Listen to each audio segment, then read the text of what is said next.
रुको मानसी, अपने कमरे में जाने से पहले ये बताओ कि कहाँ से आ रही हो?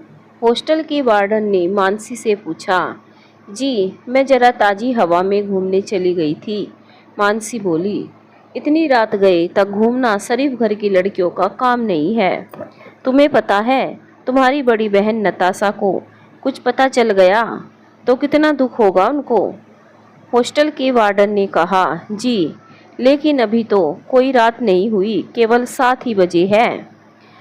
जी, पता है कि उनको कष्ट होगा, मानसी बोली। तब भी समझ में नहीं आता तुम्हें? तुम्हारे स्वर्गवासी पिताजी डॉक्टर दया शंकर वर्मा एक बहुत बड़े डॉक्टर थे।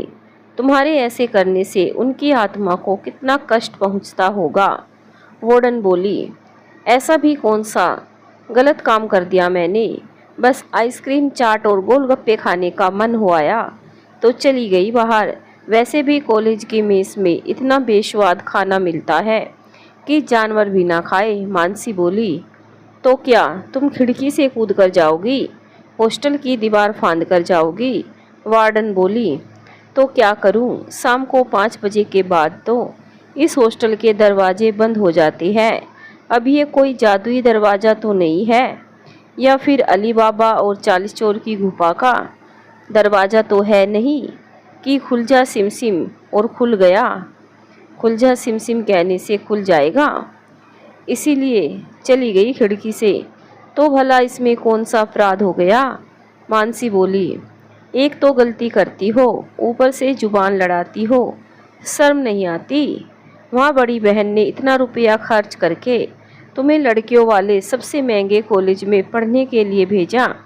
इतनी अच्छी अध्यापिकाओं से तुम्हें ज्ञान अर्जित करने को मिल रहा है, इतने अच्छे हॉस्टल में तुम्हें रहने को मिल रहा है, तब भी तुम कोई ना कोई शिकायत करती रहती हो, वार्डन बोली। इसे हॉस्टल कहती है आप? ये तो किसी घोड़े के अस्तबल से या फिर किसी जेल से कम नहीं लगता, जहाँ ना अपनी मर्जी से खा सको और ना अपनी मर्जी से रह सको, जहाँ इंसान को कोई भी आज़ादी हासिल नहीं, मानसी बोली। ये कैसी बातें कर रही हो तुम? आज अभी और इसी वक्त मैं प्रिंसिपल के पास जाकर तुम्हारी शिकायत करती हूँ। गलती की गलती करती हो और बदतमीजी भी कर रही हो। तुम्हारी इतनी हिम्मत, अब देखना तुम्हारा क्या हाल होता है, वार्डन बोली। हाँ हाँ, जाओ, जिससे जो कहना है कह दो, मैं किसी से नहीं डरती, मानसी बोली। हाँ तो कल देख लेना, वार्डन बोली।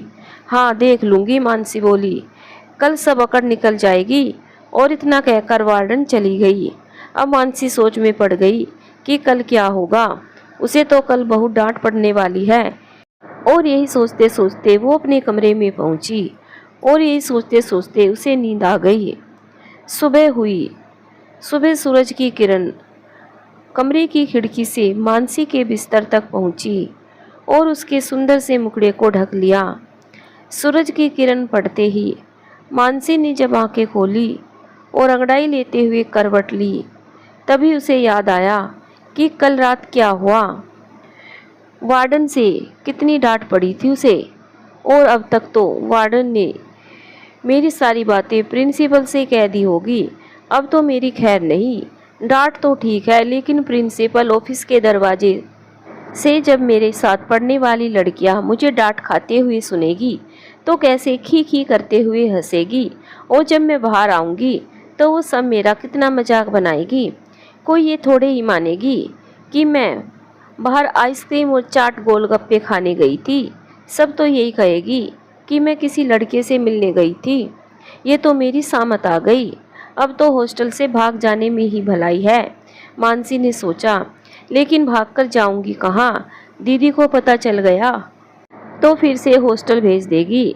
उन्हें पता है कि मेरा मन पढ़ने लिखने में नहीं लगता, फिर भी मुझे वो विलायती मीमसा बनाना चाहती है।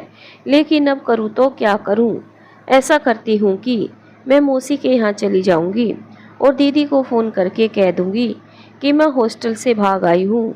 मुझसे इतनी कड़ी पाबंदी नहीं सही जाती। देखो तो मैं सूख कर कांटा हो गई हूँ। मेस में अच्छा खाना नहीं मिलता। मैं हॉस्टल में नहीं रह सकती। मेरी बात सुनकर दीदी का दिल जरूर पसीज जाएगा और वो मुझे घर बुला लेगी। लेकिन अभी तो मुझे यहाँ से किसी भी हाल में भागना होगा। मेन गेट से तो भाग नहीं सकती, वैसे ही भागना पड़ेगा जैसे कल भागी थी, कमरे की खिड़की से और हॉस्टल की दीवार फांदकर। बस इसके सिवा और कोई चारा नहीं। फटाफट तैयार होती हूँ पहले। और मानसी तैयार होकर चल पड़ी। पहले वो अपने कमरे की खिड़की से बाहर की ओर कूदी, फिर मैदान को पार करते हुए बेंच पर चढ़कर दीवार पर चढ़ गई। उसने पहले अपनी एक चप्पल उतार कर फेंक दी, फिर दूसरी और फिर कूद पड़ी उस तरफ। उसने देखा नहीं था और रोजाना की तरह अंदाजे के साथ कूद पड़ी। लेकिन इस बार वो दीवार से टेक लगाए बैठे एक शख्स पर जा गिरी और वो शख्स डरते हुए बोला, बचाओ बचाओ, आसमान गिर रहा है। ये सुनकर 2-4 लोग वहां भी आ पहुंचे और नज़ारा देखकर हंस पड़े। और कुछ तो उस शख्स की चुटकी लेते हुए बोले, जनाब, आपके सामने आसमान से सुंदर सी राजकुमारी आपकी झोली में गिर पड़ी और आप डरकर भाग रहे हैं। अब क्या कहूँ श्रीमान, पहले आसमान से मेरी झोली में एक चप्पल आ गिरी, फिर दूसरी आ गिरी। मुझे जब तक कुछ समझ आता तो ये राजकुमारी आ गिरी। मैं ठहरा सीधा साधा इंसान, डर ही जाऊंगा ना। मुझे लगा आसमान गिर पड़ा, उस शख्स ने जवाब दिया। तभी भीड़ में से एक ने कहा, चलो भाई यहाँ से, यहाँ तो कुछ और ही कहानी चल रही है। और सारे लोग वहाँ से हंसते हुए चले गए। तभी मानसी गुस्से से बोली, क्यों जनाब, क्या मैं आपको आसमान दिखती हूँ ना? राजकुमारी जी, आसमान भला साड़ी थोड़े ही पहनता है और ना ही लंबी लंबी 2 चोटियां बनाता है, उस शख्स ने कहा। आपके कहने का मतलब क्या है? मानसी ने गुस्से से पूछा। कुछ नहीं राजकुमारी जी, भला आप आसमान कैसे हो सकती है? बिजली जरूर हो सकती है, क्योंकि बार बार आप ऐसे ही कड़क जो रही है, उस शख्स ने कहा। ये क्या कह रहे हैं आप? जुबान संभाल कर बात कीजिए जनाब, मानसी बोली। मेरी जुबान तो संभली हुई है राजकुमारी जी। मेरी जगह कोई और होता तो, उस शख्स ने कहा। कोई और होता तो? मानसी बोली। कुछ नहीं राजकुमारी जी, भला एक बेरोजगार निठल्ला आदमी भला कर भी क्या सकता है? उस शख्स ने कहा। क्या कह रहे हो, बेरोजगार? मानसी बोली। जी हाँ, जेब से फकीर हूँ, हाथ में फूटी कोड़ी भी नहीं, शाम को घर जाने में भी शर्म आती है, विधवा बहन और भांजे भांजी का पेट पालने के भी काबिल नहीं हूँ। मेरे इतना पढ़े लिखे होने का भला क्या फ़ायदा, जब मैं उन्हें 2 रोटी भी नहीं खिला सकता? उस शख्स ने कहा। मेरी नज़र में तो तुम राजकुमार हो, तुम गरीब नहीं हो। अच्छा देखो, पेन है तुम्हारे पास? मानसी ने पूछा। हाँ है, उस शख्स ने कहा। और कागज है? मानसी ने पूछा। जी वो तो नहीं है। अच्छा ठीक है, अपनी हथेली लाओ, मानसी बोली। लेकिन क्यों? उस शख्स ने पूछा। लाओ तो। और मानसी ने उस शख्स की हथेली पर कुछ लिखते हुए कहा, इस पते पर चले जाना, तुम्हें जरूर नौकरी मिल जाएगी। जी बहुत बहुत धन्यवाद, उस शख्स ने कहा। ठीक है, अब मैं चलती हूँ राजकुमार, मानसी बोली। और इतना कहकर दोनों अपने अपने रास्ते चले गए। ठीक है राजकुमारी जी। दरवाजे पर दस्तक हुई। एक महिला ने दरवाज़ा खोला। तू आ गया विनायक, नौकरी मिली, उस महिला ने दरवाज़ा खोलते ही कहा। ना जानकी जी, आज भी खाली हाथ लौटा हूँ, लेकिन किसी ने एक पता दिया है, कल उस पते पर जाकर नौकरी के लिए कहता हूँ। विनायक बोला। ठीक है, तू हाथ मुंह धो ले, मैं खाना लगाती हूँ, जानकी बोली। तभी भीतर से भागते हुए सोनू और पिंकी आकर सीधे मामा की गोद में चढ़ते हुए बोले, मामा मेरे लिए चाबी वाला खिलौना लाए? सोनू बोला। और फिर पिंकी बोली, मामा मेरे लिए गुड़िया लाए? ना बेटा, आज भी ना ला पाया तुम दोनों के लिए, लेकिन कल जरूर ले आऊँगा, विनायक बोला। जाओ, हम तुमसे नहीं बोलते, सोनू और पिंकी बोले। ना सोनू बेटा, पिंकी बेटा, मामा से ऐसे नहीं रूठते, कल मामा जरूर से अपने सोनू और पिंकी के लिए चाबी वाला खिलौना और गुड़िया लाएंगे। देख, आज तो मामा ने अपने कान भी पकड़ लिए, विनायक बोला। सच कहते हो मामा, कल तुम मेरे लिए चाबी वाला खिलौना लाओगे? सोनू ने पूछा। हाँ किशन कन्हैया, कल तेरा मामा तेरे लिए चाबी वाला खिलौना जरूर लाएगा, विनायक बोला। और मेरे लिए भी गुड़िया लाओगे ना मामा? पिंकी बोली। हाँ मेरी नटखट परी, तेरे लिए भी मैं कल गुड़िया जरूर लाऊंगा। अच्छा, अब तुम दोनों की बक बक बंद हो गई तो मामा को खाना खाने दो, जानकी बोली। मैं भी खाना खाऊंगा, सोनू बोला। मैं भी खाना खाऊंगी, पिंकी भी बोली। हाँ, तुम दोनों के लिए भी लाई हूँ, जानकी बोली। ये क्या माँ, तुम रोज दाल भात पका देती हो, ना तरकारी होती है साथ में और ना चोखा। मुझे नहीं खाना ये दाल भात, सोनू बोला। नखरे मत कर, चुपचाप खा ले। मेरे पास इतने पैसे नहीं है कि तेरे लिए रोज 56 भोग पकाऊं, जानकी बोली। जी जी, इतना मत बिगड़ो बच्चों पर, बच्चा ही तो है, नहीं समझता बातों को। लेकिन तुम तो बड़ी हो ना, विनायक बोला। तो क्या करूं वीनू, माँ बाप बचपन में छोड़कर चले गए और भरी जवानी में पति को भी भगवान ने अपने पास बुला लिया। आखिर इंसान ही तो हूँ, कोई देवी तो नहीं जो आंखें बंद करके सब सहती जाऊं, जानकी बोली। धीरज रखो जीजी, जरा संयम से काम लो। जब अच्छे दिन नहीं रहे तो बुरे दिन भी नहीं रहेंगे, और हमारे सोनू और पिंकी बहुत अच्छे बच्चे हैं। देखना कैसे ये दाल भात चुटकियों में ख़त्म करते हैं। कल मैं सोनू और पिंकी के लिए बाजार से समोसे, कचौरियाँ और इमरती लाऊंगा। सोनू और पिंकी को बहुत पसंद है ये, है ना सोनू पिंकी बेटा, विनायक बोला। सच कहते हो मामा, कल तुम ये सब चीज़ें लाओगे तो हम फटाफट से दाल भात ख़त्म कर देते हैं। देखना पिंकी, तुमसे पहले खा लूँगा, सोनू बोला। और ये सब देखकर विनायक और जानकी की आंखें भर आई। अगले दिन विनायक ने सुबह सुबह तैयार होकर जानकी को आवाज़ दी। जीजी, तो मैं चलता हूँ। कहाँ जा रहा है रे सुबह सुबह, चल पहले कुछ खा ले फिर चले जाइयो, जानकी बोली। जीजी, कल किसी ने एक पता देते हुए कहा था कि यहाँ चले जाना, नौकरी मिल जाएगी, सो वहीं जा रहा था, विनायक बोला। अच्छा ठीक है, ये ले दाल चावल बनाई है, थोड़ा खा ले। मुझे मालूम है तू दिन भर ऐसे ही बिना कुछ खाए पिए रह जाएगा और यहाँ मेरा जी चलता रहेगा, जानकी बोली। क्यों मेरी इतनी चिंता करती हो दीदी, बच्चों को ट्यूशन पढ़ाकर तुम्हें 2-4 रुपए मिलते हैं, वो भी तुम इस घर और इस निठल्ले भाई पर खर्च कर देती हो, विनायक बोला। तू ये कैसी बातें कर रहा है रे, तेरे जीजाजी के जाने के बाद एक तेरा ही तो सहारा था। तूने मुझे इस घर में आसरा देकर बहुत बड़ा एहसान किया है, नहीं तो जेठ जेठानी ने तो घर से निकाल दिया था। तू ना होता तो इन बच्चों को लेकर कहाँ जाती। ये कहते कहते जानकी की आंखें भर आई। कैसी बातें करती हो जीजी, जितना ये घर मेरा है उतना तुम्हारा भी है। क्या हुआ जो हमारे माँ बाप जिंदा नहीं है, हम भाई बहन हमेशा सुख दुख में एक दूसरे का साथ निभाएंगे, विनायक बोला। मेरा राजा भैया, चल अच्छा नाश्ता कर ले, जानकी बोली। माँ, मुझे भी राजा बेटा कहकर पुकारो, सोनू मासूमियत से बोला। और सोनू की बात सुनकर सब हंस पड़े।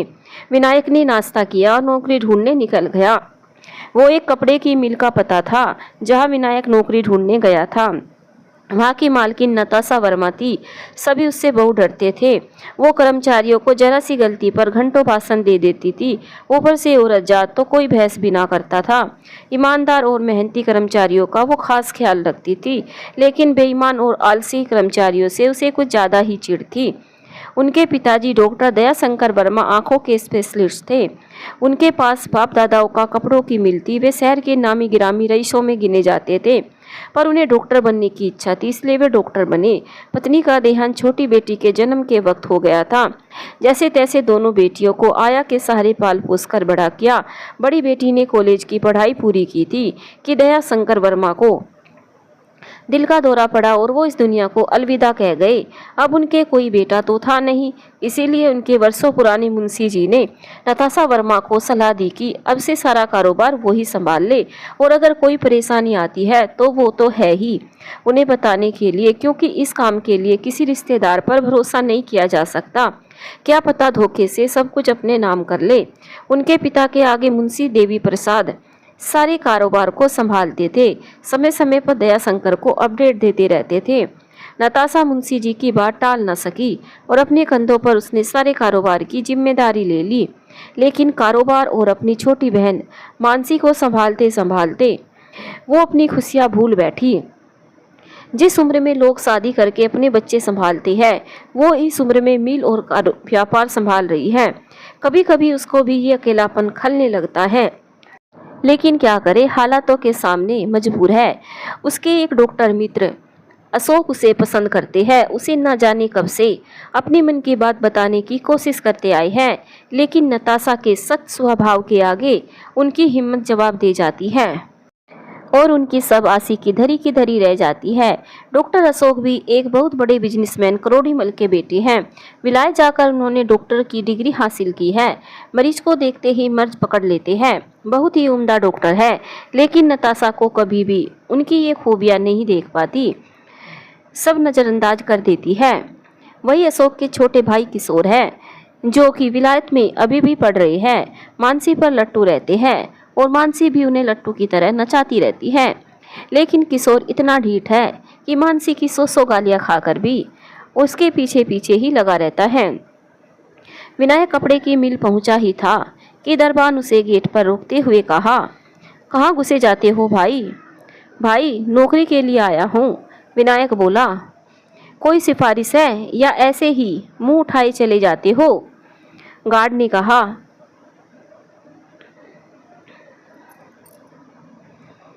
सिफारिश तो नहीं है, लेकिन किसी ने यहाँ का पता दिया था और कहा था कि यहाँ जाते ही तुम्हें नौकरी मिल जाएगी, विनायक बोला।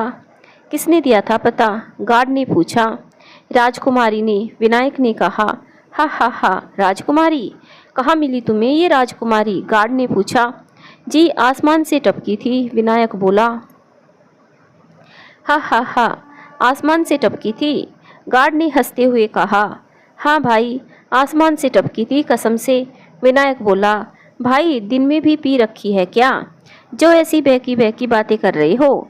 गार्ड ने कहा। ना भाई, यहाँ रोटी तो खाने को नहीं मिलती, पीने के लिए पैसे कहाँ से आएंगे, विनायक बोला। किसी की सिफारिश लाओ, तभी भीतर घुसने दूंगा, गार्ड ने कहा। विनायक गार्ड के संग बहस ही कर रहा था कि एक बड़ी सी इम्पाला मिल के सामने आ खड़ी हुई। उसमें से एक औरत उतरी जिसने महंगी सिल्क की साड़ी पहनी थी, किनारे से मांग काट कर बालों को बड़ा जूड़ा बनाया था, आंखों पर काला धूप का चश्मा पहना था और हाथों में महंगा पर्स थाम रखा था। उसे देखते ही गार्ड ने झुककर नमस्ते की। नमस्ते मेम साहब। तभी विनायक को देखते ही उस औरत ने दरबान से पूछा, तुम्हारा रिश्तेदार है? ना मेम साहब, नौकरी मांगने आया है, गार्ड ने जवाब दिया। अच्छा, तो पढ़े लिखे हो? औरत ने विनायक से पूछा।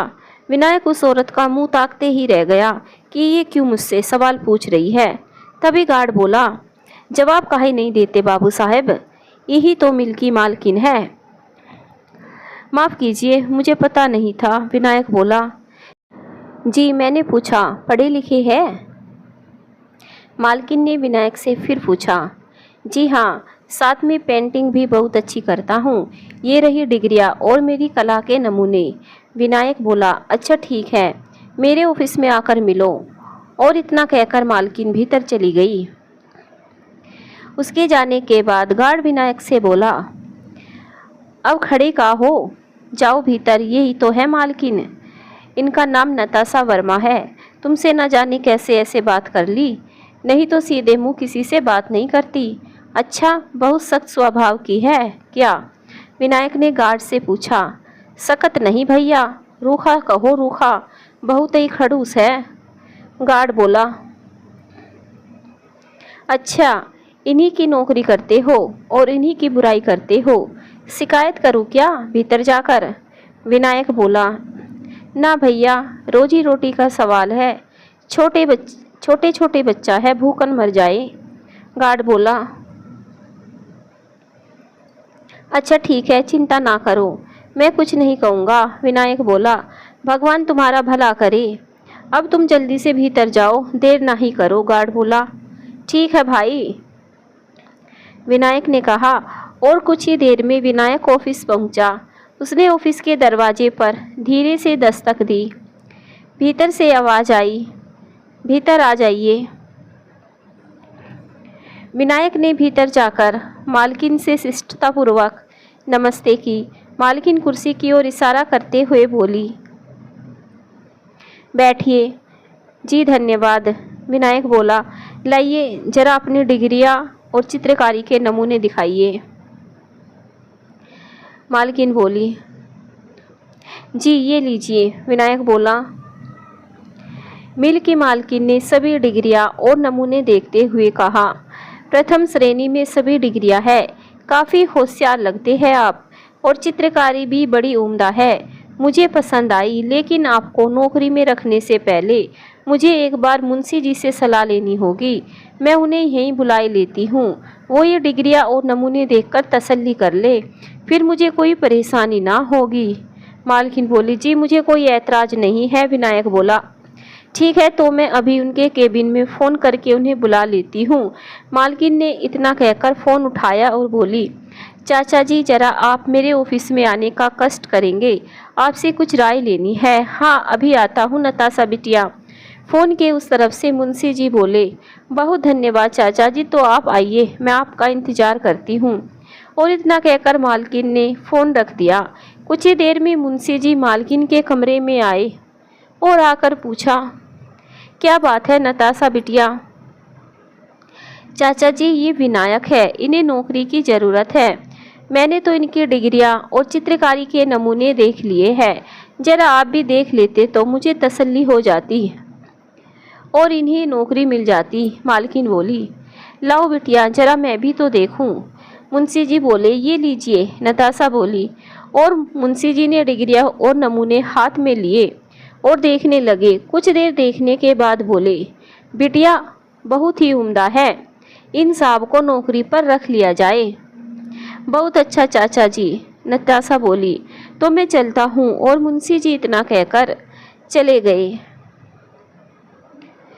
तो फिर आप कल से आ जाइए, नताशा ने कहा। जी दिन भर घर में भी क्या करूँगा, मैं तो सोचता हूँ कि आज और अभी से काम पर लग जाऊं। विनायक ने कहा, तो चलिए मैं आपको आपका काम समझा देती हूँ। नताशा बोली, जी बहुत अच्छा, तो चलिए, विनायक बोला। और दोनों नताशा के ऑफिस से निकल पड़े। विनायक और नताशा मिल के भीतर पहुँचे।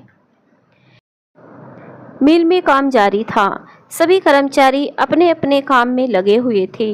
नताशा ने सभी कर्मचारियों से विनायक का परिचय करवाते हुए कहा कि आज से ये भी आप सभी के साथ काम करेंगे, ये कपड़े और साड़ियों पर चित्रकारी करेंगे, और अब मैं कैशियर के पद से मुक्त होना चाहती हूँ, इसीलिए ये जिम्मेदारी भी मैं इन्हें सौंपना चाहती हूँ। सभी कर्मचारी बहुत खुश हुए विनायक से मिलकर और दिल से विनायक का स्वागत किया। विनायक को काम समझाकर नताशा अपने ऑफिस में चली गई। विनायक भी अपना काम समझने में लग गया। काम करते करते दोपहर हो गई। लंच की घंटी बजी। सभी कर्मचारी अपना अपना खाने का डिब्बा उठाकर खाना खाने मिल से बाहर निकलने लगे। सबने विनायक से भी चलने को कहा, लेकिन विनायक ने मना किया, क्योंकि विनायक के पास तो ना तो खाना था और ना ही कुछ खरीदने के लिए पैसे थे। वो वही अपनी सीट पर बैठकर काम करता रहा। तभी नताशा विनायक के पास आकर बोली, आप लंच करने नहीं गए? जी मुझे भूख नहीं है, विनायक बोला। जी अब तो दोपहर होने को आई, वैसे भी आप घर से नाश्ता खा के चले होंगे, अब तक तो भूख लग आई होगी, नताशा बोली। जी देवी जी, आप बिल्कुल सही कह रही है, लेकिन हम गरीबों को आदत होती है, दिन में एक बार भी रोटी नसीब हो जाती है तो हमारे लिए वही बहुत बड़ी बात है, विनायक बोला। जी मैं कुछ समझी नहीं, आप क्या कहना चाह रहे हैं? नताशा बोली। जी कुछ नहीं, माफ़ कीजिए, बस ऐसे ही मुंह से निकल गया, विनायक बोला। लगता है पैसे की बहुत तंगी है आपके घर में। कोई बात नहीं, आप आज ही एडवांस में अपनी तनख्वाह ले लीजिए। मैं चाचा जी से आज ही इस मसले पर बात करके आपको आज ही तनख्वाह देने के लिए कहती हूँ, नताशा बोली। जी बहुत बहुत मेहरबानी। मेहरबानी किस बात की, ये तो आपका मेहनताना होगा।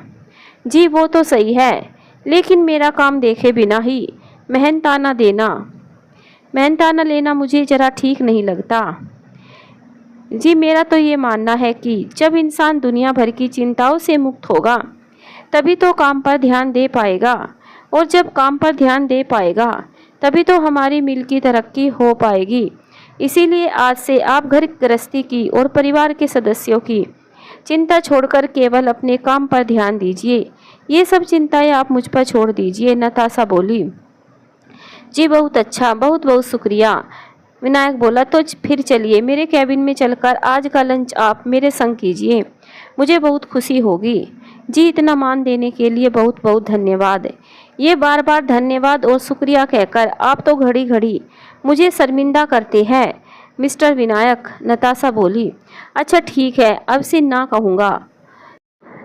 चलिए आइए लंच करते हैं, नताशा बोली। और दोनों लंच के लिए नताशा के कैबिन पहुंचे। नताशा का लंच का डब्बा घर से आ चुका था। नताशा ने वॉश बेसिन में हाथ धुले और विनायक से भी हाथ धुलने को कहा।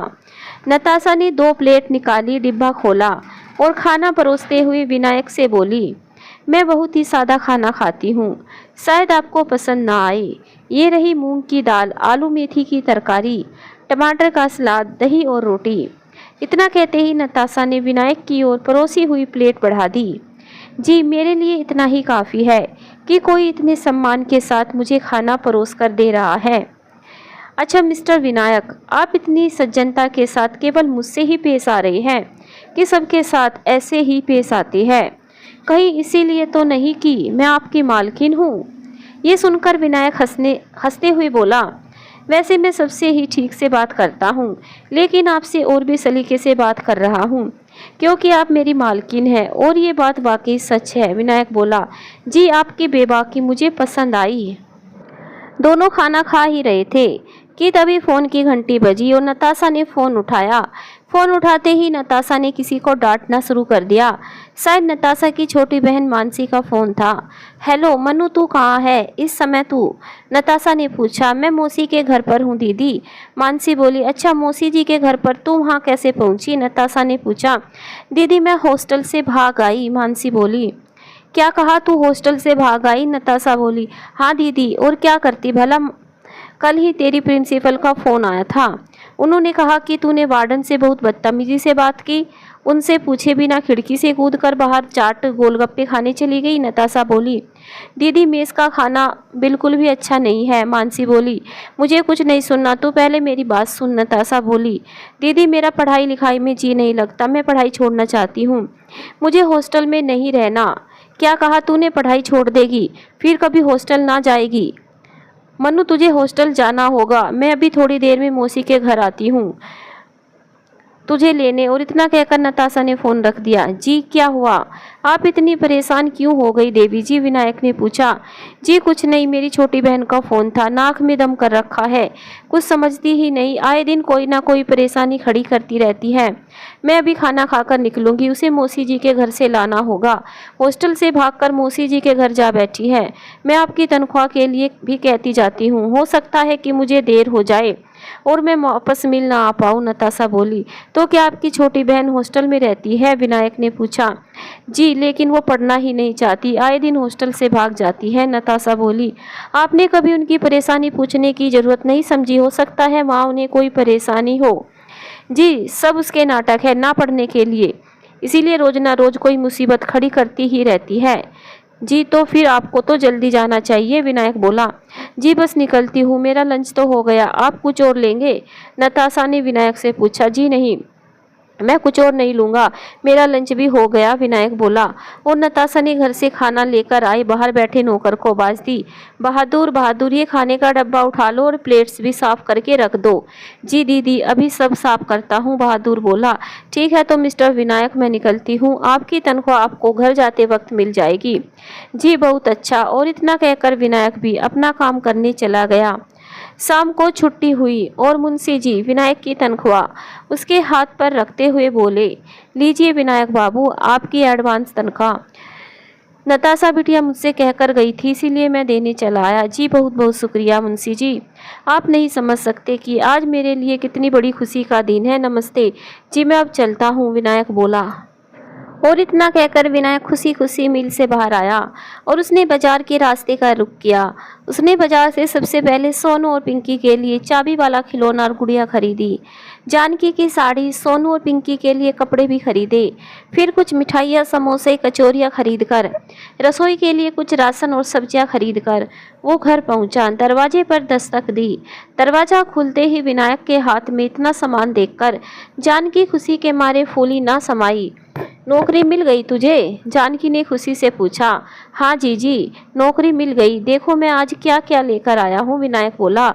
चल पहले भगवान को भोग लगा दे इस मिठाई का और हाथ जोड़ ले, फिर सब सामान दिखाना, जानकी बोली। ठीक है जीजी। सोनू और पिंकी कहाँ हैं? उन्हें भी बुला लो, विनायक बोला। सबने भगवान के सामने हाथ जोड़कर सारा सामान खोला। सामान देखकर जानकी ने विनायक से पूछा, क्यों रे, सब हम लोगों के लिए ही लाया है, अपने लिए कुछ भी नहीं ले आता? ले लूंगा जीजी, अपने लिए भी ले लूंगा, अब तो नौकरी मिल गई है ना, विनायक बोला। और उस रात जानकी ने सबकी पसंद का खाना बनाया और सबने जी भर के खाया। इधर नताशा मौसी के घर से मानसी को ले आई और उससे बिल्कुल भी बात नहीं की। नताशा कार चला रही थी और मानसी उसके बगल में बैठी नताशा का गुस्सा ठंडा होने का इंतजार कर रही थी। मानसी ने नताशा से बात करने के इरादे से डरते हुए हिम्मत करके कहा, दीदी आज शहर की सड़कें कुछ ज़्यादा ही साफ सुथरी लग रही है ना? हाँ हाँ, क्यों ना होगी साफ सुथरी। नगर पालिका वालों को मालूम था ना कि इन सड़कों से राजकुमारी मानसी पधारने वाली है, इसीलिए तो सड़कों को साफ किया है, नताशा गुस्से से बोली। अच्छा, मैं ना कहती थी दीदी, एक ना एक दिन सारे शहर को पता चल जाएगा कि मानसी किसी राजकुमारी से कम नहीं है। चलो, शहर के लोगों को इतना तो पता चल गया, और एक तुम हो कि मेरी कद्र ही नहीं करती, मानसी बोली। हाँ हाँ, घर चलो, अभी कद्र करती हूँ, मेरा नाम खराब कर रखा है, आए दिन कोई ना कोई नई आफत खड़ी करती रहती हो, नताशा बोली। अब मैं करती भी क्या, शाम को 5 बजे से हॉस्टल के गेट बंद हो जाते हैं, बाहर ही जाने को नहीं मिलता, तो इंसान क्या करेगा, उस जेल से भागेगा ही ना, मानसी बोली। मालूम होता है कि बहुत तरक्की पर है राजकुमारी जी, तुम्हारी ये हरकतें देखकर वहाँ ऊपर बैठे बाबूजी का सीना गर्व से फूल जाता होगा, नताशा बोली। अच्छा, मुझे तो पता ही नहीं था, मानसी बोली। कितनी बेशरम है तू, कोई भी फर्क नहीं पड़ता तुझे, एकदम चिकना घड़ा हो गई है, नताशा बोली। अब और कितना गुस्सा करोगी, माफ़ भी कर दो मुझे नहीं रहना हॉस्टल में, मैं घर से ही रोज कॉलेज चली जाया करूँगी, मुझसे हॉस्टल की पाबंदियाँ नहीं सही जाती, बस इस बार मुझे घर में रहने दो, अगर अच्छे नंबर ना आए तो फिर से हॉस्टल भेज देना, मानसी बोली। तो ठीक है, पहले वादा कर कि तो इस साल मेहनत करेगी और अच्छे नंबर लाएगी, तभी मैं कुछ सोचूंगी कि तुझे घर पर रखा जाए या नहीं, नताशा बोली। हाँ दीदी, पक्का वादा, बस मुझे हॉस्टल में रहने को ना कहो, मानसी बोली। तो ठीक है, चल अब उतर कार से घर आ गया, नताशा बोली। मेरी अच्छी दीदी, मेरी प्यारी दीदी, मानसी कहते हुए कार से उतर गई। अच्छा ठीक है, तू भीतर जा, मैं कार पार्क करके आती हूँ, नताशा बोली। ठीक है दीदी। इतना कहते हुए मानसी भीतर पहुंची तो डॉक्टर अशोक बैठे हैं, साथ में उनके छोटे भाई किशोर जी भी कोई किताब पढ़ते हुए नजर आए। अरे डॉक्टर बाबू, आप कब आए, मानसी ने अशोक से पूछा। जी बहुत देर हो गई हमें आए हुए, लेकिन मनु तुम अचानक कैसे टपक पड़ी, अशोक ने पूछा। जी बस हॉस्टल में जी नहीं लग रहा था, इसलिए आ गई, मानसी बोली।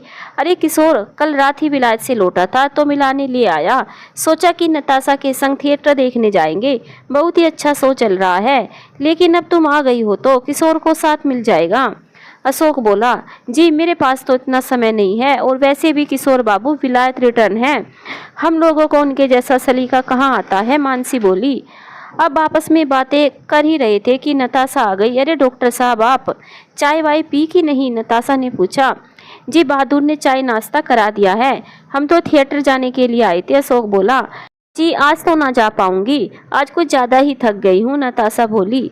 कोई बात नहीं, तो कल चलेंगे, अशोक बोला। तो ठीक है, अब आप लोग ही डिनर करके जाइएगा, मैं भी बहादुर से खाना तैयार करने को कह देती हूँ, नताशा बोली। किशोर ने मानसी से कहा। मनु जी जब तक खाना तैयार होता है तो पियानो पर एक मधुर गीत सुना दीजिए, बहुत दिन हो गए आपकी मधुर आवाज़ सुने हुए। क्यों किशोर बाबू, वहाँ विलायत में नहीं सुने आपने गीत जो आपको मेरा गाना सुनना है? मानसी बोली। जी सुने तो बहुत सी गीत है, लेकिन जरा आप सुना देती तो मेहरबानी हो जाती। किशोर बोला, ए क्यों इतना नखरा करती है, सुना देना गीत। नताशा बोली, ठीक है दीदी, तुम कहती हो तो सुनाई देती हूँ, मनु बोली। और मानसी ने पियानो पर सबको एक मधुर सा गीत सुनाया। कुछ देर सब बातें करते रहे, तब तक खाना भी तैयार हो गया। बहादुर ने नताशा से पूछा, बड़ी दीदी खाना लगा दूँ? हाँ हाँ लगा दो। वैसे खाने में क्या क्या बनाया है? नताशा ने बहादुर से पूछा। जी मलाई कोफ्ता, भरवा बैंगन, ये खास तौर से छोटी दीदी रसोई में बोल कर गई थी। और आपके लिए अरहर की दाल, आलू गोभी पराठे, मीठे में सेवई की खीर, रोटी और चावल। बहुत बढ़िया बहादुर, ठीक है जल्दी से खाना लगा दो, नताशा बोली। थोड़ी देर में खाना टेबल पर लग गया और सब खाना खाने बैठे। मनु कल आपको फुर्सत हो तो, ऐतराज ना हो तो एक बात कहूँ, किशोर ने मानसी से कहा। जी कहिए, लेकिन खाने के बाद। बहुत दिनों के बाद अपना मनपसंद खाना खा रही हूँ और अभी मेरा ध्यान केवल खाने की ओर है, बातों की ओर नहीं, मानसी बोली। मनु ये क्या तरीका है बात करने का? नताशा ने मानसी को टोका। दीदी बुरा लगता है तो लगता रहे, मेरे लिए आप और खाने के सिवाय कुछ जरूरी नहीं, मानसी बोली। ठीक है किशोर, तुम क्या कहना चाहते हो, कहो, मैं सुनती हूँ, नताशा बोली। जी मैं कहना चाहता था कि अगर कल मनु को फुर्सत हो तो मेरे साथ बाजार चल सकती है, कुछ कपड़े खरीदने थे, यहाँ की दुकानों को वो अच्छी तरह जानती होगी। भैया को तो अपनी क्लिनिक से फुर्सत ही नहीं, और आप मिल छोड़कर कहीं नहीं जा सकती। तो बची मनु, अब वो हॉस्टल से आ गई है तो क्यों ना मेरी शॉपिंग करा दे, किशोर बोला। क्यों नहीं किशोर, चिंता ना करो, कल मनु तुम्हारे संग जरूर जाएगी, नताशा बोली। तो फिर मैं 11 बजे अपनी कार लेकर आ जाऊंगा, लंच हम किसी अच्छे से रेस्तरां में कर लेंगे, किशोर बोला। मालूम होता है आपने तो सारे दिन की बुकिंग कर ली है, मेरे पास इतनी फुर्सत नहीं है, मानसी बोली। क्यों, घर में रहकर क्या पहाड़ तोड़ोगी? नताशा बोली। ना दीदी, अच्छा नाश्ता करके सोऊंगी, मनु बोली। मानसी की बात सुनकर सब ठाका लगाकर हंस पड़े। ये रात बस यूं ही खत्म हो गई। दूसरे दिन नाश्ता करके नताशा मिल चली गई और मानसी नाश्ता करके बगीचे में पली हुई चिड़ियों के संग खेल रही थी, उन्हें दाना चुगा रही थी। उसने चुन चुन कर ढेर सी रंग बिरंगी चिड़िया पाल रखी है। ये शौक उसे बचपन से था। जब भी उसे माँ बाबू जी की याद आती थी तो वो इन चिड़ियों के पास अपना मन बहलाने चली आती। बगीचे की मालन कमला ही उस बगीचे की और चिड़ियों की देखभाल करती है। बगीचे में ही उसका सर्वेंट रूम है। अकेली है बेचारी, शादी के तुरंत बाद पति से लड़ाई हो गई थी, बच्चे भी नहीं थे, ससुराल वालों ने घर से निकाल दिया। इकलौते भाई भाभी भी रखने को तैयार ना थे, तो क्या करती बेचारी, गांव से भागकर शहर आ गई। अब नताशा और मानसी बहुत छोटी थी। दयाशंकर जी ने काम पर रख लिया। एक ही काम आता था, वो था खेती किसानी का, तो उसने बगीचे का काम संभाल लिया। वैसे तो उसके लिए बहादुर ही खाना पकाता है, लेकिन जब कमला का मन लिट्टी चोखा खाने का या गांव का कुछ खास व्यंजन खाने का होता है तो वो बगीचे में कभी कभी चूल्हा जलाकर बनाती है। और ये ज़्यादातर तब होता है जब मानसी हॉस्टल से आती है। मानसी खाने की बहुत शौकीन है, उसके लिए बस 2 ही चीज़ें ज़रूरी है, एक उसकी दीदी नताशा और बढ़िया खाना। बाकी ना उसे सजने का शौक है और ना ही संवरने का। वैसे उसे सजने संवरने की जरूरत ही नहीं पड़ती, उसे भगवान ने पहले से ही इतना सुंदर रूप दे रखा है। सुंदर तो नताशा भी कम नहीं है। कमला ने बगीचे में मानसी को देखा तो उसके पास आकर बोली, देखो तो छोटी बिटिया, कितने अच्छे अमरूद आए हैं इस नए पेड़ पे, जरा चक्कर तो देखो, कितना स्वाद है, एकदम लाल है भीतर से। लाओ तो काकी जरा चखू तो, मानसी बोली। कैसा लगा, मीठा है ना, कमला ने पूछा। हाँ काकी बहुत मजेदार है, ई लो और चख लो। बस काकी पहले ये बताओ कि बैंगन और टमाटर के पेड़ पर फल लगे हैं कि नहीं, क्योंकि मेरा तो लिट्टी चोखा खाने का मन है, तुम बनाओगी ना मेरे लिए? हाँ बिटिया, काहे नहीं बनाएंगे, बैंगन और टमाटर तो लसे पड़े हैं, अभी 2-4 दिन पहले बहादुर तोड़ कर ले गया था, अभी तो और भी है। तो फिर शाम को बनाओ लिट्टी चोखा और लहसुन वाली तीखी चटनी, बस मज़ा ही आ जाए। तो फिर शाम को तैयार रहना, हम सारी तैयारी करके रखेंगे। और भीतर सबसे कहना कि आज शाम को रसोई ना बनाए, लिट्टी चोखा की दावत है। बहुत बढ़िया काकी, मैं तो आज जी भर कर खाऊंगी। तभी बहादुर बगीचे में आकर बोला, छोटी दीदी किशोर बाबू आए हैं और आपको पूछ रहे हैं ठीक है, उन्हें यहीं भेज दो। ठीक है छोटी दीदी। बहादुर इतना कहकर चला गया। किशोर बगीचे में पहुंचा और मानसी से बोला, देवी जी, आप अब तक तैयार नहीं हुई। आपने कल कुछ वायदा किया था ना किशोर बाबू? मैंने नहीं, दीदी ने कहा था। तो आप मेरे साथ शॉपिंग पर ना चलेगी? किशोर ने पूछा। चलूंगी, लेकिन आराम से। ठीक है, तो आप तैयार हो जाइए, तब तक मैं बगीचे की सैर कर लेता हूँ। किशोर बोला। हाँ हाँ जरूर, बहुत से फल है, इनका मजा लीजिए। और देखिए, उस तरफ बड़े से पिंजरे में मेरी ढेर सारी रंग बिरंगी चिड़िया है, आप उन्हें भी दाना चुगा सकते हैं। जी बहुत बढ़िया, किशोर बोला। ठीक है, तो मैं तैयार होकर अभी आई। और कुछ देर में मानसी और किशोर कार में बैठकर चले शॉपिंग करने। तभी मानसी बोली, किशोर बाबू, कार जरा मिल तक ले चलिए। लेकिन मिल की ओर क्यों? किशोर ने पूछा। अरे वाह, आप शॉपिंग करेंगे और मैं चुपचाप खड़ी रहूंगी? मेरा मन भी कुछ खरीदने को कर गया, तो इसीलिए मिल चलिए, दीदी से पैसे लेकर आऊंगी। मानसी बोली। तो आप मुझसे ले लीजिए पैसे। किशोर बोला। जी नहीं, मुझे किसी की खैरात नहीं चाहिए। ये कैसी बातें करती है आप? मैं ऐसी ही बातें करती हूँ। आपको ले चलना है तो ले चलिए, नहीं तो यहीं उतार दीजिए। मुझे ठीक है, तो चलिए मिल तक चलते हैं। दोनों मिल पहुँचे। मानसी भीतर गई और नताशा के केबिन में पहुँची तो वहाँ वो नहीं थी। प्यून से पूछने पर बताया कि वो थोड़ा कर्मचारियों से बात करने गई है। मानसी भी वहां पहुंची। उसने देखा कि नताशा किसी मसले पर कर्मचारियों से बात कर रही है। नताशा के पास जाकर उसने कहा कि कुछ काम है। ठीक है, तुम मेरे केबिन में बैठो, मैं आती हूँ। तभी मानसी की नज़र विनायक पर पड़ी और वो उसे देखकर खुश होकर बोली, अरे राजकुमार, आप यहाँ? मिल गई आपकी नौकरी? जी राजकुमारी साहिबा, आपकी मेहरबानी से नौकरी मिल गई, विनायक बोला। दोनों की बातें सुनकर नताशा ने हैरान होकर पूछा, क्या आप दोनों एक दूसरे को पहले से जानते हैं? नताशा की बात सुनकर मानसी बोली, नहीं दीदी, परिचित नहीं है, बस एक बार मुलाकात हुई थी। अच्छा, तो अब मुझे समझ आया। उस दिन आप हॉस्टल से भाग रही थी और बातों ही बातों में मैंने इन्हें बताया कि मुझे नौकरी की ज़रूरत है, तो इन्होंने मुझे मिल का पता देते हुए कहा कि यहाँ चले जाइएगा, नौकरी मिल जाएगी। बस मैं दूसरे दिन मिल पहुँच गया और आपने मुझे नौकरी पर रख लिया। विनायक बोला। जी, मेरे हॉस्टल से भागने का तो आपको दीदी ने बता ही दिया होगा, मानसी बोली। तो क्या करूं, बताना पड़ता है। तूने मेरी नाक में दम जो कर रखा है, नताशा बोली। दीदी, वो हॉस्टल नहीं, कैद खाना है, कैद खाना। अच्छा ठीक है ठीक है, ये बता यहाँ आने का कष्ट क्यों किया मेरी प्यारी बहना ने? वो क्या है ना दीदी, किशोर बाबू शॉपिंग पर जा रही है मुझे लेकर। अगर मुझे भी कुछ पसंद आ गया तो अच्छा रुपए चाहिए। चलो मेरे कैबिन में, पर्स तो वहीं रखा है। अच्छा तो राजकुमार, मैं अब चलती हूँ, देर हो रही है। किशोर बाबू बाहर कार में मेरा इंतजार कर रहे होंगे। अच्छा, मैं भी अपने काम में लगता हूँ। जी नमस्ते, विनायक बोला। जी नमस्ते। और इतना कहकर मानसी नताशा के संग उसके कैबिन में आई, रुपए लिए और किशोर के संग शॉपिंग पर चली गई। शाम को मानसी किशोर के संग शॉपिंग से लौटी। बहादुर से चाय बनाने को कहा।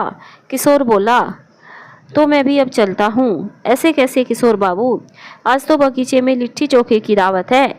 अभी कुछ देर में दीदी भी मिल से आई जाती है।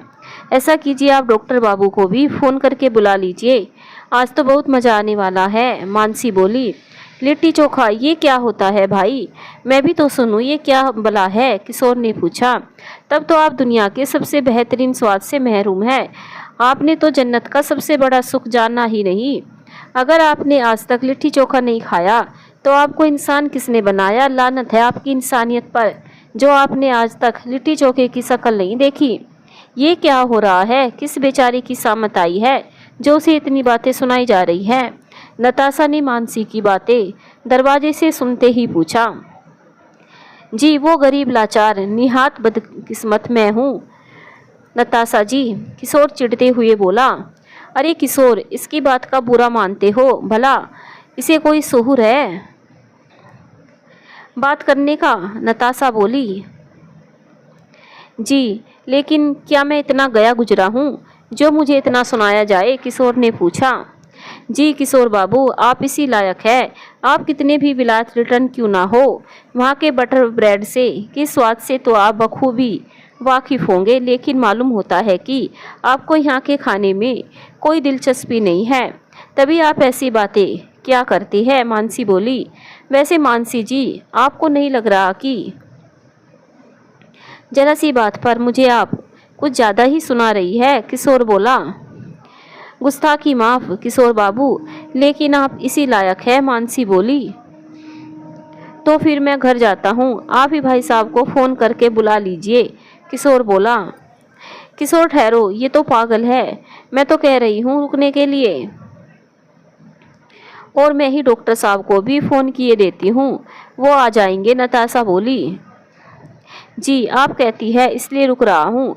किशोर बोला। अच्छा, तुम दोनों बगीचे में पहुँचो, मैं भी आती हूँ। नताशा बोली। जी बहुत अच्छा। और किशोर बगीचे में मानसी के साथ पहुँचा।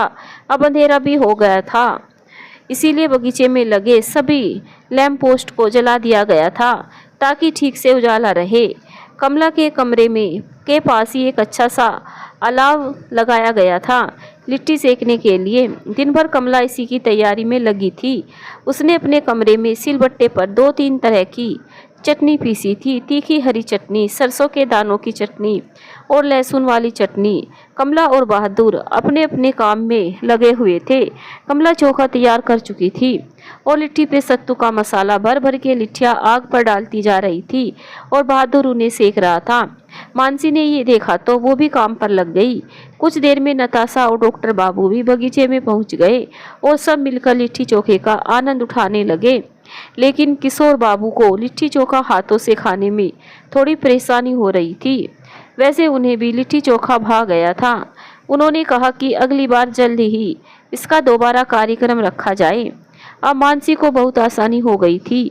वो घर से ही अब कॉलेज जाने लगी थी अपनी साइकिल से। एक दिन वो कॉलेज के लिए निकली थी कि रास्ते में किसी तांगे का घोड़ा बिदक गया और उसने अपना रास्ता छोड़ दिया।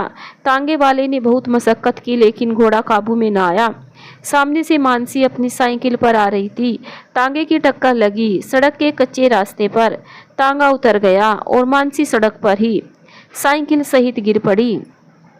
घोड़ा अब रुक चुका था और उस तांगे में विनायक मिल जाने को निकला था। उसने मानसी को सड़क पर गिरे देखा तो भागकर उसकी मदद के लिए आया। पास आकर देखा तो मानसी के पैर में काफ़ी चोट आई थी, सिर से भी खून निकल रहा था। वो लगभग बेहोश थी। ये देखकर एक गाड़ी वाले ने मदद की। उसने विनायक और मानसी को अस्पताल पहुंचा दिया। मानसी का इलाज डॉक्टरों ने शुरू भी कर दिया। विनायक ने मिल में फ़ोन करके नताशा को सब कुछ बता दिया। खबर सुनकर नताशा फौरन अस्पताल आ पहुंची। कुछ देर के इलाज के बाद डॉक्टर ने आकर कहा कि घबराने की ज़रूरत नहीं है, खतरे वाली बात नहीं। सिर में चोट लगी है, कुछ टाँके आए हैं और पैर में भी हल्का सा फ्रैक्चर है। प्लास्टर कर दिया है, लेकिन कम से कम 2 हफ्ते तक अस्पताल में रहना होगा। जी ठीक है, और तो कोई खतरे वाली बात नहीं है, विनायक ने कहा। जी नहीं, बस उनका कुछ खास ख्याल रखना होगा, जल्द ही वो अच्छी हो जाएगी, डॉक्टर साहब बोले। जी बहुत अच्छा, बहुत बहुत शुक्रिया डॉक्टर साहब, नताशा बोली। जी शुक्रिया किस बात का, ये तो मेरा फ़र्ज़ था। शुक्रिया तो आप इन साहब का कीजिए जो ये समय पर मरीज को ले आए। अगर सिर से खून ज़्यादा बह जाता तो मुश्किल खड़ी हो सकती थी, डॉक्टर साहब बोले। जी ये तो मेरा फ़र्ज़ था, वो मेरी जान पहचान की भी ना होती तो तब भी मैं ऐसा ही करता, विनायक बोला। जी अब मैं जाता हूँ, उनकी देखभाल के लिए नर्स है उनके पास। जब उन्हें होश आ जाए तो मुझे खबर कर दीजिएगा, डॉक्टर साहब बोले। जी अच्छा, नताशा बोली। और डॉक्टर साहब चले गए। मैंने इसीलिए कहा था कि हॉस्टल में रहो, हॉस्टल से कॉलेज जाने में कोई खतरा नहीं है। आज कहीं कुछ हो जाता तो मैं किसी को मुंह दिखाने के काबिल ना रहती। लोग कहते कि देखो छोटी बहन का ख्याल तक ना रख सकी। अब मैं घर संभालूं, मिल संभालूं या फिर इसे संभालूं, ये है कि कुछ समझने को तैयार ही नहीं है। वहाँ मिल में ज़रूरी काम छोड़कर भागती चली आई हूँ। नताशा ये कहते कहते रो पड़ी। विनायक ने नताशा को इतना परेशान देखा तो बोला, देवी जी इतना परेशान होने की ज़रूरत नहीं है। वो अब ठीक है। आप नाहक की तनाव ले रही है। अगर आपको मिल में ज़रूरी काम है तो आप वापस जा सकती हैं। मैं यहाँ रुकता हूँ। वो जैसे ही होश में आ जाएगी तो मैं आपको फ़ोन कर दूँगा। जी। अच्छा नहीं लगेगा। वो होश में आई और मैं उसके पास ना होंगी तो ना जाने मन में क्या सोच बैठे। मेरे सिवा उसका और उसके सिवा मेरा इस दुनिया में कोई और नहीं है। नताशा बोली।